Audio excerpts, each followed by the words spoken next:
E já que vocês pediram tanto para eu falar sobre relacionamento entre irmãos, estou eu aqui para conversar sobre isso. É claro que eu não vou falar sobre a chegada do bebê, eu já fiz conteúdo sobre isso, então dá uma procurada aí, tem link na descrição, fica tranquilo. Mas eu vou falar sobre aquele momento em que você tem ali efetivamente dois irmãos que estão tretando.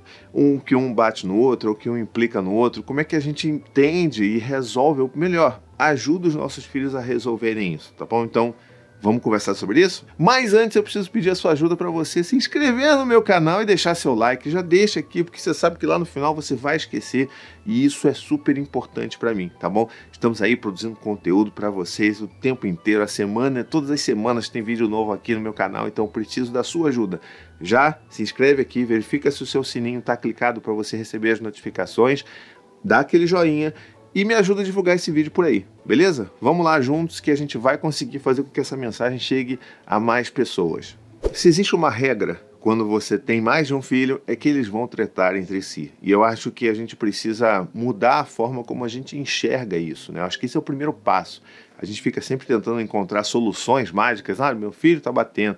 Eu tenho um filho de 6 anos que bate no irmãozinho de 2 anos. Eu não sei mais o que fazer. E eu sei disso. É desesperador, né? Porque assim, você tem 2 filhos, isso já aconteceu comigo algumas vezes, né? Você tem os seus filhos que você ama tanto e de repente você vê um batendo no outro. E aí você fica meio que indefeso, porque quando um amiguinho, alguma outra criança bate no seu filho, você automaticamente já assume aquele papel de que seu filho é a vítima e o outro é o culpado e ele precisa ser punido. E lembrando que esse não é o caminho que a gente deve perseguir também, né? Porque a gente precisa ajudar as crianças a entenderem como que elas podem se relacionar de uma forma não violenta. Mas a gente sabe que quando isso acontece dentro de casa, a gente fica sem chão. E eu sei disso, porque eu já passei por isso.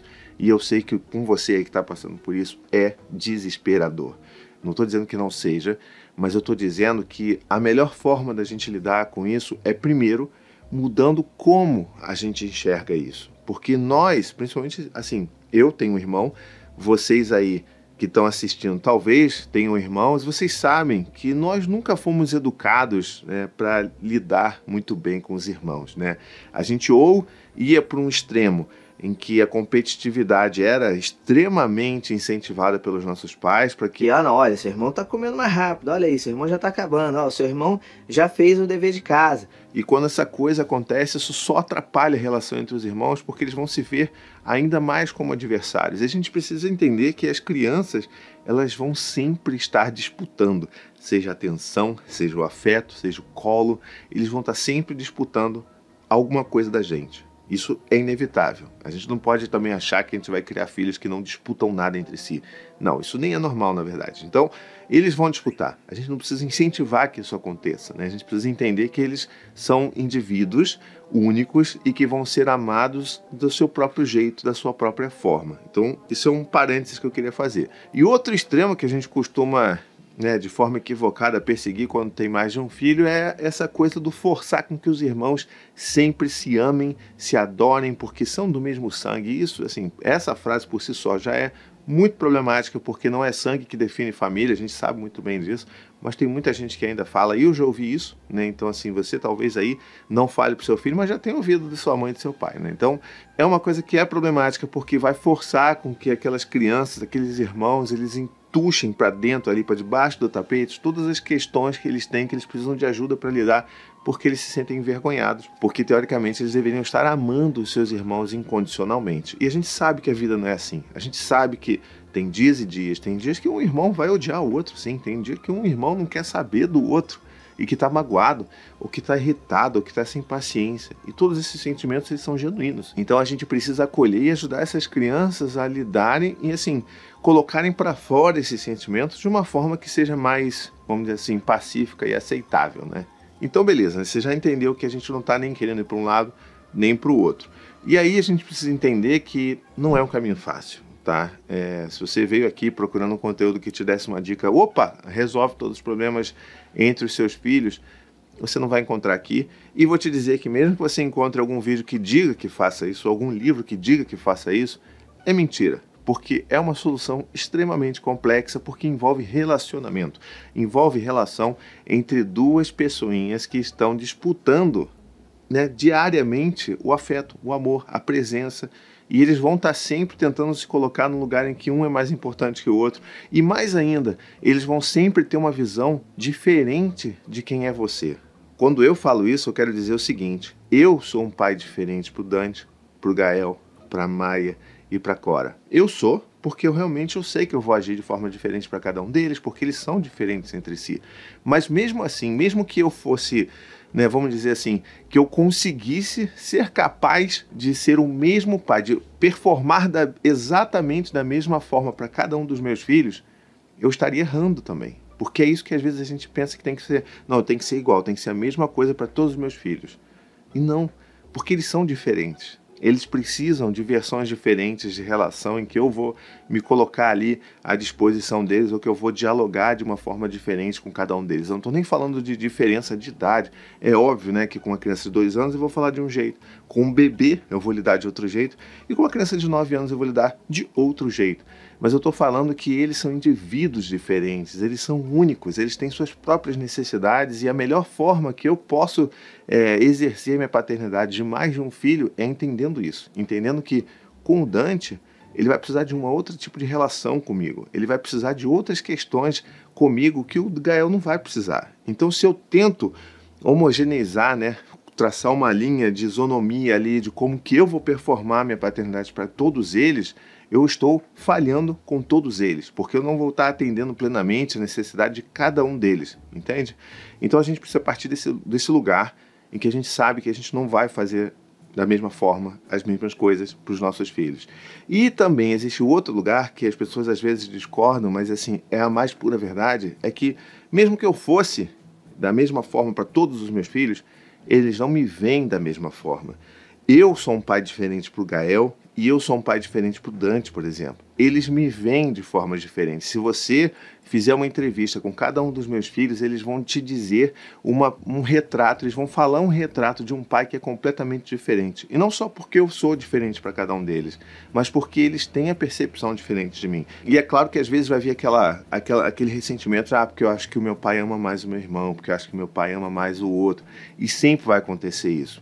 E é por isso que eu acho que o ponto número 1 dessa conversa é a gente fugir desse lugar de isonomia, de achar que a gente tem que ter um tratamento ali, que é igual para todo mundo. Porque não, isso daí na verdade é uma prisão em algum lugar que vai levar a gente à loucura.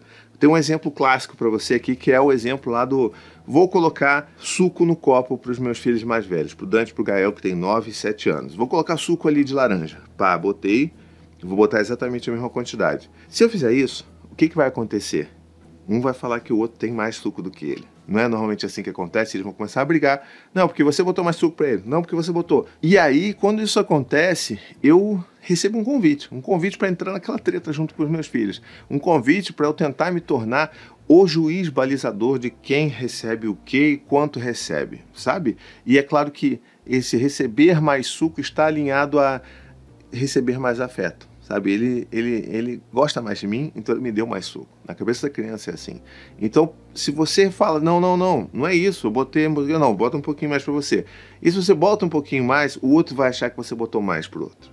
Então, se você entrar nesse jogo das crianças, que é um jogo super natural, não estou falando que as crianças são culpadas por fazerem isso, mas se a gente entra nesse jogo, a gente vai colocar suco até transbordar desses copos, porque não vai ter nenhuma condição em que eu coloque exatamente a mesma quantidade. Talvez, se você tiver 2 balanças de precisão, colocar os copos ali e colocar e mostrar para eles os números sendo iguais, talvez aí eles entendam que é de fato a mesma quantidade de suco. Mas eu não estou falando sobre isso.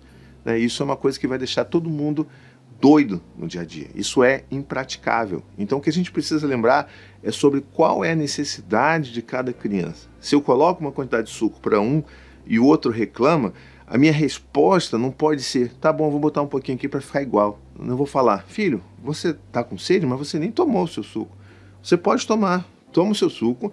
Quando você acabar esse copo, se você tiver mais sede, eu vou botar para você sem problema nenhum. Vai ser uma alegria poder botar mais suco, porque o importante é que você fique saciado na sua sede. E aí o outro vai falar, mas eu também quero. Tudo bem, filho, não tem problema, você pode beber também. Vocês vão beber o quanto vocês quiserem, até vocês ficarem satisfeitos, até acabar essa vontade de beber suco de laranja. ou de beber água, né? Então assim, até porque ficar enchendo o filho, entupindo o filho de suco de laranja não é bom, né? Mas acho que vocês entenderam, né? Porque eu preciso focar na necessidade de cada filho que é diferente e não na idealização de uma igualdade que nunca vai acontecer. E é partindo desse lugar que eu quero trazer essas questões mais práticas, né? Ou seja, é o irmão de 4, 5 anos que bate, que morde no irmão mais novo, no bebê, e a gente fica desesperado. É um irmão que tem ciúmes do outro. É os irmãos que brigam entre si, que implicam e que ficam um atazanando a vida do outro. E aí, olhando essas questões, a gente precisa entender que é o nosso papel que precisa mudar. Essa é a maior dica que eu posso dar para vocês. Não é uma questão de eu preciso ser um juiz. É a questão de eu preciso mediar esse conflito. Eu não preciso dizer quem está certo, quem está errado. Eu não preciso dizer, mas você fez isso e você fez aquilo, mas você fez aquilo outro, mas você fez aquilo outro. Eu preciso fazer com que eles consigam conversar entre si e descobrir um denominador comum. E muitas vezes isso vai acontecer, às vezes, com a simples fala do tipo, vocês estão brigando por causa desse jogo, né? Não, realmente é uma dificuldade, mas olha, eu tenho certeza que vocês são grandes e vocês vão conseguir descobrir uma forma de conversar e resolver esse problema. Porque vocês se lembram? O jogo é para deixar a gente feliz, né? Não é para causar briga. Então, eu tenho certeza. Eu vou estar ali na sala, mas eu tenho certeza que essa falação, essa briga que começou agora, que vocês vão resolver isso aí, vão conversar, um vai conseguir ouvir o tempo do outro e vocês vão resolver isso, né? E pronto. E confie. A gente precisa confiar. É claro que se um está em cima do outro socando ou puxando o cabelo ou mordendo, a gente precisa agir, né? Porque a gente precisa proteger a integridade física dos nossos filhos. Mas nessas tretas diárias, quando a gente entra num papel de juiz, a gente está só, na verdade, reforçando papéis de que um é a vítima, de que o outro é o culpado, ou de que um é injustiçado. Então a gente precisa lembrar que a gente precisa mediar, ajudar que essa comunicação seja estabelecida, porque a gente não vai estar por perto dos nossos filhos o resto da vida para dizer quem está certo e quem está errado. Então a melhor forma que nós temos para ajudar os nossos filhos a criar essa relação duradoura é fazer com que eles treinem desde cedo a conversar uns com os outros, a ouvir o que o outro está dizendo. E quando às vezes o bicho pega, e não é só uma questão de disputa de jogo, se um está implicando com o outro, é aquele momento da gente chamar todo mundo para sentar e conversar. Então, filho, senta aqui com o papai. O que está acontecendo? Gael, agora eu quero que você fique quietinho e eu quero que você ouça com muita atenção o que o Dante vai dizer. E aí eu deixo o Dante dizer. Eu não falo o que aconteceu. E isso às vezes acontece aqui em casa, do tipo a criança começa, né, o Dante ou o Gael, começam a falar olhando para mim. Aí eu falo, não, filho, você tem que falar isso pro seu irmão. Ele precisa ouvir você. Eu tô aqui para tentar ajudar vocês, mas você não tem que contar para mim, você tem que contar isso pro Gael. E aí um conta pro outro, não, mas é porque você rasgou um papel que eu estava fazendo um desenho, eu estou muito triste, eu fiquei muito chateado porque eu passei muito tempo fazendo isso. E aí, quando o outro começa a ouvir de verdade o que esse irmão está dizendo, é impossível que ele não se sensibilize. É impossível que ele não perceba o que ele fez, porque é óbvio que nenhuma criança vai fazer alguma coisa só para atazanar de fato a outra, né? Então, filho, você viu o que seu irmão falou? O que ele falou? E a gente pergunta de volta. Não, ele falou que eu peguei e rasguei. Mas não foi bem assim. Não, calma. Você ouviu o que ele falou? Ele falou isso, né? Como é que ele se sentiu com relação a isso? E aí a criança começa a perceber os impactos das ações que ela tem no sentimento dos outros. É assim que a gente vai treinando também um pouco do exercício da empatia. Você ouviu o que ele falou? Poxa, ele está triste. O que você tem a dizer para ele? E aí ele vai dizer, desculpa, eu não sabia. Poxa, eu não queria que você se sentisse assim. Eu vou te ajudar a fazer um desenho novo. Então, é isso que a gente precisa ajudar os nossos filhos a construir, esse diálogo. O que você tem a dizer para ele? Você acha que você pode ajudar ele de alguma forma? Então, sabe, o tom da nossa voz, inclusive, é o que dita o tom da conversa em geral. Eu não preciso... Olha aí, tá vendo o que você falou? Tá vendo o que você fez? Olha aí, o que você vai fazer agora? Não. Olha, você ouviu o que seu irmão falou? O que a gente pode fazer agora para resolver esse problema? O que você está sentindo aí? O que você está sentindo ouvindo isso? O que você gostaria agora de dizer para o seu irmão?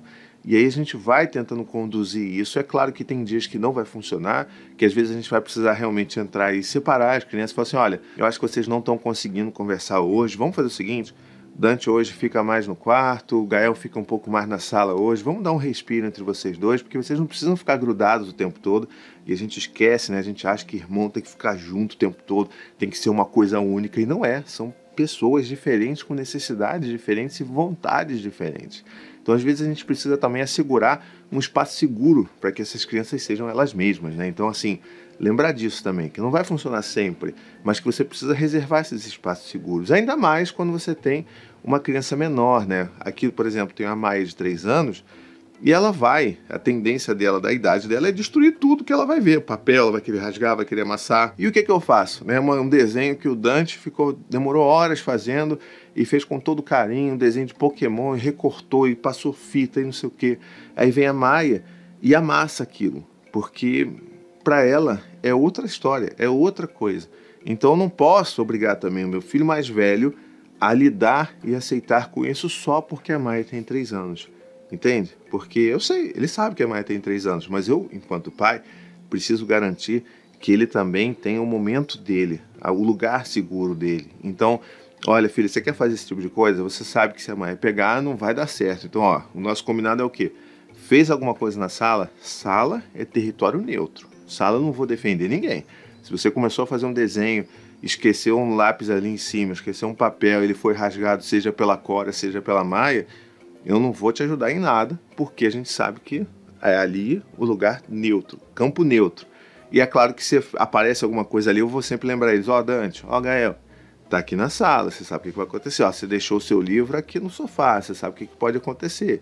Eles vão lá, pegam, levam para o quarto. Então a gente tem esses lugares seguros para que eles possam fazer as coisas de crianças maiores. E a gente precisa lembrar disso, que os nossos filhos mais velhos, eles precisam dessa garantia também, porque senão fica tudo parecendo que é sobre o irmão mais novo. E aí esse é um lugar de muito ressentimento, que a gente tem que evitar chegar lá.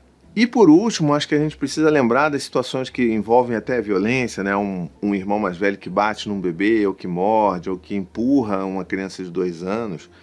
A gente precisa olhar para trás desse comportamento, né? Eu sei que é difícil, a gente vai ficar cheio de raiva, porque, poxa, é o nosso bebezinho, eu tenho que proteger, mas a gente também tem que proteger e olhar os irmãos mais velhos, né? Então, a gente precisa fazer esse exercício constantemente de entender o que está acontecendo e lembrar que o comportamento nada mais é do que comunicação, tá? Então, assim, comportamento é comunicação. Se os nossos filhos estão se comportando de uma forma que nós não concordamos, que pode ser inclusive prejudicial fisicamente para os irmãos mais novos, a gente precisa entender que isso é um comportamento que está comunicando algo. E a gente precisa, nosso trabalho enquanto pai, mãe, cuidador, é desvendar esse mistério, é fazer esse trabalho de investigação e entender o que está acontecendo. Essa criança mais velha que está batendo, empurrando, o que está acontecendo? Está com ciúmes, mas só taxar essa criança de ciumenta não vai ajudar em nada. Essa criança talvez esteja precisando ser lembrada de que ela também é amada, ou precisando ser confortada de como é difícil ter uma criança pequena de 2 anos em casa. Quantas vezes eu já não tive essas conversas com o Dante, com o Gael, de como que é difícil. Poxa, filho, tá difícil hoje, né? A Maia hoje, ela tá realmente mais difícil ali, ela tá chorando, ela quer pegar tudo que você tá pegando. Eu tô vendo, filho, eu tô vendo isso, eu tô vendo que você tá chateado com isso. Vamos fazer o seguinte, vai pro seu quarto, fica um pouquinho lá, brinca com as suas coisas lá, eu vou garantir que a Maia não vá pro seu quarto. Eu posso te garantir isso. Mas eu tô vendo que isso tá chato, tá deixando você irritado e chateado. Essas conversas, elas precisam acontecer com os nossos filhos para que esses mais velhos entendam que a gente também está enxergando eles. E que aí sim, quando a gente começa a exercer esse olhar de mais empatia para o mais velho, a tendência é que esses comportamentos de retaliação com o mais novo diminuam, né? Assim, é a tendência, não estou falando que é uma solução mágica. Lembra que lá no início do vídeo eu falei que não tem solução mágica, eu não estou prometendo resolver todos os problemas, mas é uma forma da gente repensar tudo aquilo que a gente aprendeu, né, enquanto irmãos, enquanto ter relacionamentos de irmãos, e colocar em prática outras questões que valorizem a essência e o valor, né, o valor interno de cada criança. Então vamos lembrar disso. A gente precisa fazer essa investigação. Às vezes, por exemplo, essa criança que só bate no irmão e toda hora que ele bate ele recebe uma reprimenda, né? Então, assim, aquela criança que bateu, pô, Dante, você bateu no teu irmão de novo, não é possível, não sei o que lá. Isso daí, para a criança, é atenção. E para uma criança que tem uma percepção de que ela não recebe atenção nenhuma, de que ela não é digna de ter atenção nenhuma, atenção negativa é ainda melhor do que nenhuma atenção. Não estou dizendo que você aí não dá atenção nenhuma para os nossos filhos. É claro, nós damos atenção, mas a questão é, será que os nossos filhos percebem isso? Entende a diferença? A gente está falando agora do olhar dos nossos filhos sobre a gente. Então, se uma criança está fazendo isso, é provável que ela faça isso como uma forma de se vingar, porque ela se sente muito ferida, muito irritada, e por que eu tive esse irmão, e por que mudou tudo na minha vida, tá tudo ruim agora, eu não tenho mais o colo que eu tinha sempre, eu não tenho mais o meu pai brincando comigo desde sempre, porque agora ele está sempre segurando essa criança de 2 anos no colo. Por que eu não recebo mais comida na boca e esse bebezinho aqui recebe? Então a gente precisa mudar esse olhar para essa criança, entender o que ela está passando. E aí sim a gente vai conseguir ajudar ela de fato, seja falando, né, reconhecendo e ajudando ela a nomear o que ela está sentindo com relação ao irmão menor, naturalizando isso, falando que eu entendo, é normal você se sentir dessa forma, você não precisa se sentir culpado por se sentir dessa forma. Lembra aquela coisa de você tem que amar para sempre o seu irmão, porque... Não, esquece isso. Eu entendo, estou vendo você, eu estou vendo que é difícil, eu estou vendo que você precisa de ajuda, eu estou enxergando isso em você, eu estou vendo que é difícil. E eu estou aqui para te dar colo, para te abraçar. Eu estou vendo isso, eu estou aqui para você. Você é amado, você é muito importante para a gente. A gente não fala isso com tanta frequência que a gente precisa falar para os nossos filhos. Então vamos exercitar isso também, porque é importante. E aí, por exemplo, se essa criança começa também a fazer muito disso, não é só a conversa que vai ajudar. A gente lembra, né? A gente precisa lembrar que os nossos filhos eles funcionam muito bem com as ações e com os modelos. Então não é só essa conversa. É lembrar que os nossos filhos precisam desses momentos especiais de atenção exclusiva nossa. Então é tentar separar momentos em que eu vá poder conversar com o Dante sobre a vida, sobre o livro que ele está lendo. E que eu consiga passar nem que seja 10, 15 minutinhos com ele, conversando e contando piada, e ouvindo o que ele está falando, ou fazendo qualquer coisa que ele goste de fazer. Esse momento de atenção exclusiva é único e é muito importante para reduzir esses outros comportamentos, porque é aí que essa criança vai ter realmente a mensagem, vai internalizar de que ela é importante, de que ela é amada, de que tudo bem, por mais que o bebê vá receber mais atenção, eu tenho o meu momento em que eu sou importante também, que esse meu reservatório emocional ele é, né, enchido de uma forma mais intensa, né? Então assim, eu posso me sentir bem, eu estou entendendo que é uma fase, sabe?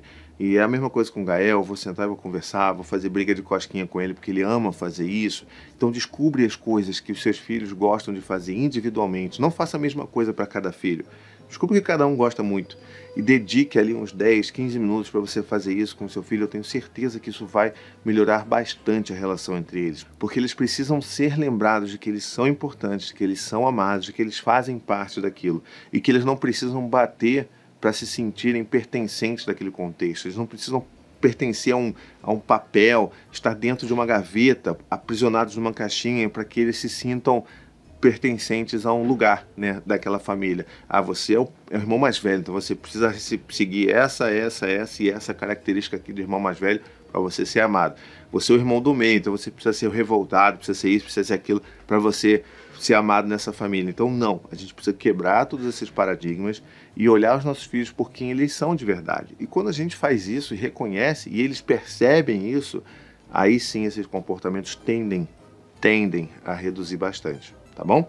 Eu espero ter ajudado você aí com essas reflexões. Foi um vídeo mais longo, não adianta, falar sobre irmãos é um assunto delicado, porque envolve mexer com as nossas próprias feridas quando a gente tem irmãos e também mexer em como a gente enxerga a relação entre irmãos. Então, espero ter contribuído de alguma forma. Se você gostou desse vídeo, deixa um comentário aqui, fala o que faltou, tem alguma situação que está difícil para você entender, deixa aqui nos comentários que a gente vai conversar em vídeos futuros, beleza? E lembrando a você também para deixar o like nesse vídeo, né? Poxa, por favor, ajude a divulgar esse vídeo também, compartilha no Instagram, bota nos stories, me marca, eu quero muito ver as pessoas vendo os meus vídeos, eu fico sempre achando, ninguém vai ver meu vídeo. Então, me marca aí no Instagram, me mostra que você está vendo, porque eu quero participar desse momento tão importante, que a gente tem essas discussões e que eu não sou só eu aqui falando para uma câmera, e sim eu falando para você aí, tá legal? Então me marca, divulga, joga esses vídeos nos grupos de WhatsApp da vida, porque é sempre importante a gente divulgar esse tipo de coisa.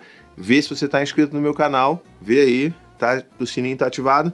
Se tiver ativado, muito obrigado. E é claro, por último, mas não menos importante, você pode se tornar um membro apoiador do meu canal. Pois é, você pode ir lá no apoia.se/Rapazinho, e com apenas R$15 por mês você se torna um apoiador do meu trabalho. Toda essa produção de conteúdo, todas essas pessoas que estão atrás das câmeras me ajudando a produzir e tornar público esses conteúdos que eu crio aqui. Então, conto com você.